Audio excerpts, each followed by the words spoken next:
ओम नमो विष्णवे नमः. ओम नमो विष्णवे नमः. ओम नमो विष्णवे नमः. मित्रांनो, मी आता कामदा एकादशीची व्रतकथा सांगणार आहे, त्यामुळे श्रद्धापूर्वक ऐका. प्राचीन काळी भोगीपूर नावाचे एक नगर होते. तिथे पुंडरीक नावाचा राजा राज्य करत होता. या नगरात अनेक गंधर्व, अप्सरा आणि किन्नर राहत होते. तिथे ललित नावाचा एक गंधर्व आणि त्याची पत्नी ललिता नावाची अप्सरा राहत होती. या दोघांचे एकमेकांवर खूप प्रेम होते. एकदा राजा पुंडरीकाच्या सभेत ललित गाणे गात होता. गाणे गात असताना त्याचे लक्ष त्याच्या पत्नीकडे गेले, म्हणजे ललिताकडे गेले, आणि त्याचा गाण्याचा सूर चुकला. हे पाहून राजा पुंडरीक संतापला. त्याला खूप राग आला आणि त्याने ललित गंधर्वाला शाप दिला की तू नरभक्षक राक्षस होशील. राजाच्या या शापामुळे ललित तत्काल एक भयानक राक्षस बनला. त्याचे शरीर विशाल झाले आणि तो जंगलात भटकू लागला. आपल्या पतीचे ही अवस्था पाहून ललिता खूप दुःखी झाली. ती त्याला या संकटातून बाहेर काढण्यासाठी उपाय शोधू लागली आणि एकटी इकडे तिकडे भटकू लागली. भटकत भटकत ललिता शृंगी ऋषींच्या आश्रमात पोहोचली.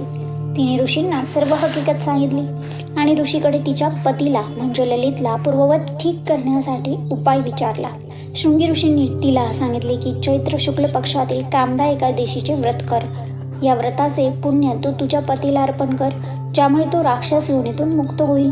त्यानंतर ललिताने ऋषींच्या मार्गदर्शनाखाली पूर्ण श्रद्धेने कामदा एकादशीचे व्रत पूर्ण केले आणि त्याचे फळ आपल्या पतीला अर्पण केले. व्रताच्या प्रभावाने ललित तत्काल राक्षस रूपातून मुक्त झाला आणि पुन्हा देखणा गंधर्व बनला. त्यानंतर ते दोघेही दिव्य विमानात बसून स्वर्गात गेले.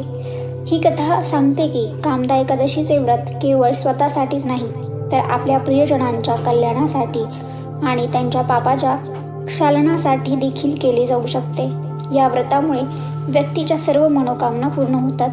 या दिवशी शक्यतो भात खाणे वर्ज्य करावे असे मानले जाते, कारण भात खाल्ल्याने तुमचे पुण्य क्षीण होते. या दिवशी कांदा, लसूण, मांसाहार करणं टाळावे.